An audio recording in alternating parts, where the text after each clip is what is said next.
దేశంలో రాష్ట్రంలో సామాజిక ఆర్థిక అసమానతలు తొలగించడమే సమ్మిట్ ముఖ్య ఉద్దేశమన్నారు మంత్రి జూపల్లి కృష్ణారావు. గాంధీ అహింసావాదంతోనే దేశానికి స్వాతంత్ర్యం వచ్చిందన్నారు. తెలంగాణ ఖ్యాతి అంతర్జాతీయ స్థాయికి చేర్చుతామంటున్న మంత్రి జూపల్లి కృష్ణారావుతో మా ప్రతినిధి Vasu face to face. Telangana రాష్ట్ర ప్రభుత్వం అత్యంత ప్రతిష్టాత్మకంగా చేపట్టినటువంటి భారత్ సమ్మిట్ కార్యక్రమానికి చాలా పెద్ద ఎత్తున కూడా దేశ విదేశాల నుంచి కూడా నేతలు వివిధ రంగాలకు సంబంధించిన నిపుణులు తరలిస్తున్న పరిస్థితి. ప్రస్తుతం అంతా పాటు మనకి జూపల్లి కృష్ణారావు ఉన్నారు, మంత్రి గారు.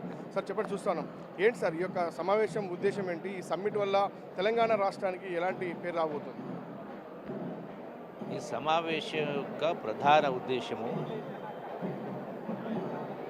రాష్ట్రంలో, దేశంలో, ప్రపంచంలో అసమానత్వం, ఇన్ఈక్వాలిటీ, ఆర్థిక అసమానత్వం, సామాజిక అసమానత్వం, దేశాల మధ్య, దేశం రాష్ట్రాల మధ్య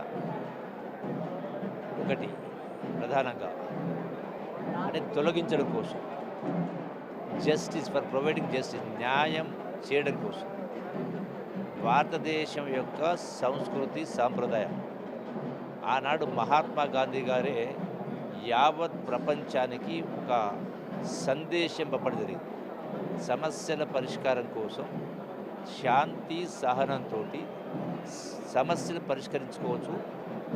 భారతదేశానికి స్వాతంత్రాన్ని కూడా ఆ యొక్క అహింసా సిద్ధాంతం తేవడం జరిగింది. ఈ రోజున ఎక్కడ చూసినా హింస పెచ్చరిల్లుతూ ఉంది, అన్యాయాలు అక్రమాలు పెచ్చరిల్లుతూ ఉంది.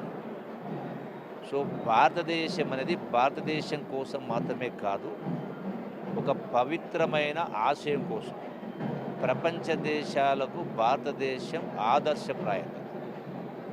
ఆనాటి మహనీయుల నుంచి మహాత్మా గాంధీ కావచ్చు, అంబేద్కర్ కావచ్చు, జవహర్లాల్ నెహ్రూ కావచ్చు, అంటే ఆ యొక్క సిద్ధాంతాన్ని, సహనాన్ని, న్యాయాన్ని, నిజాయితీని, వీటి మొత్తాన్ని కూడా ప్రపంచానికి చాటి చెప్పడం కోసం ఈ యొక్క సమ్మిట్. దీనికి కాంగ్రెస్ పార్టీ పెద్దన్న పాత్ర పోషిస్తూ సోనియా గాంధీ గారి, మల్లికార్జున్ ఖర్గే గారి, రాహుల్ గాంధీ గారి నాయకత్వాన ఈ సమ్మిట్ కార్యక్రమం ఏర్పాటు చేయడం దీనికి ప్రధాన ఉద్దేశం. అది సార్ కేవలం స్వేచ్ఛ సమానత్వం కాకుండా, శాంతి కాకుండా ఇతర ఆర్థికపరమైనటువంటి టూరిజం సంబంధించినటువంటి వ్యవహారాలు కావచ్చు, అంటే దేశ విదేశాల నుంచి కూడా చాలామంది ప్రతినిధులు వస్తున్నారు. దానికి సంబంధించి తెలంగాణ రాష్ట్ర సంబంధించినటువంటి ఇండస్ట్రీస్ డెవలప్మెంట్ కావచ్చు, టూరిజం డెవలప్మెంట్, దానిపైన ఏదైనా మాట్లాడే అవకాశం? సో డెఫినెట్గా వీటితో పాటుగా ఈ వచ్చేటువంటి అంతర్జాతీయ స్థాయి సమావేశం ఇది.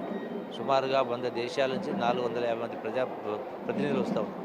సో డెఫినెట్గా దీంతో పాటుగా శాంతి, సమానత్వం, ఆర్థిక సమానత్వం, దాంతోపాటుగా సామాజిక సమానత్వం, కులాలకు మతాలకు అత్యంత చేయడంతో పాటుగా తెలంగాణ రాష్ట్రం యొక్క ఖ్యాతి కూడా అంతర్జాతీయ స్థాయికి చేరుతోంది.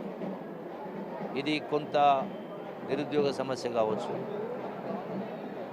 పరిశ్రమల కోసం కావచ్చు, టూరిజం కోసం కావచ్చు, రకరకాల అన్ని విధాలతో పడుతుంది. బట్ ప్రధాన కేంద్ర బిందువు మాత్రం ఇక సమ్మిట్ యొక్క ముఖ్య ఉద్దేశం. మొన్న చూసినాం కాశ్మీర్లో దుర్మార్గంగా హింస చెలరేగింది.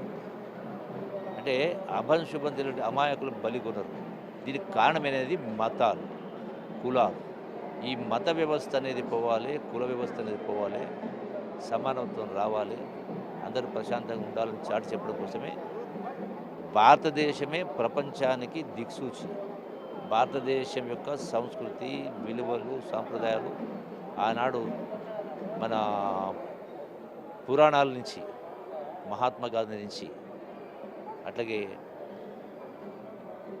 చాలా గొప్ప గొప్ప వాళ్ళు భారతదేశంలో జరిగింది. సార్ ఈరోజు ప్రధానంగా అంటే రాహుల్ గాంధీ, మల్లికార్జున్ ఖర్గే కూడా రాబోతున్నారని చెప్పారు. కానీ ఈరోజు ఆయన జమ్మూ కాశ్మీర్ వెళ్తున్న నేపథ్యంలో వస్తున్నారా ఈరోజు రాహుల్ గాంధీ? రేపు వస్తారు. ఈరోజు రాకపోవచ్చు, రేపు వచ్చే అవకాశం ఉంది. మరోపక్క చాలామంది డెలిగేట్స్ అంటే కాశ్మీర్ ఘటన తర్వాత కూడా ఇక్కడ భారీ భద్రత కూడా కనిపిస్తూ ఉంది. అంటే ఎలాంటి చర్యలు తీసుకున్నారు సార్ వాళ్ళు? అంటే ఇబ్బంది పడ ఇది జల సేఫ్టీ మెజర్స్ అనేది ఉంటుంది. ఇది మొత్తం మీద చూస్తూ ఉన్నాం. ఆర్థిక సమానత్వంతో పాటు స్వేచ్ఛ, సమానత్వము, రాజకీయంగా అన్ని రకాల అంశాలకు సంబంధించినటువంటి చర్చ ఇక్కడ సాగబోతూ ఉంది. అయితే మహాత్మా గాంధీకి సంబంధించి కూడా ప్రపంచ శాంతిని ఆకాంక్షించినటువంటి నేపథ్యంలో కూడా ఆ అంశానికి సంబంధించి అంటే ప్రపంచ శాంతితో పాటు న్యాయము, సమానత్వము అవన్నీ కూడా అంటే అన్ని సమానంగా ఉండే విధంగా కూడా ఈ యొక్క సభకు సంబంధించి ఉద్దేశించి అందరూ మాట్లాడబోతూ ఉన్నారు. ఇక ప్రపంచ దేశాల నుంచి చాలా భారీగా 450 మంది ప్రతినిధులు రాబోతున్న నేపథ్యంలో కూడా అన్ని కట్టుదిట్టమైన ఏర్పాట్లు చేయడం జరిగింది. అయితే రాహుల్ గాంధీ, మల్లికార్జున ఖర్గేకి సంబంధించి ఈరోజు రావాల్సి ఉండగా వచ్చే అవకాశం లేదని కూడా తెలుస్తూ ఉంది. ఆయన ఈరోజు జమ్మూ కాశ్మీర్ పర్యటన నేపథ్యంలో ఆయన రేపు వచ్చే అవకాశం అయితే కనిపిస్తుంది.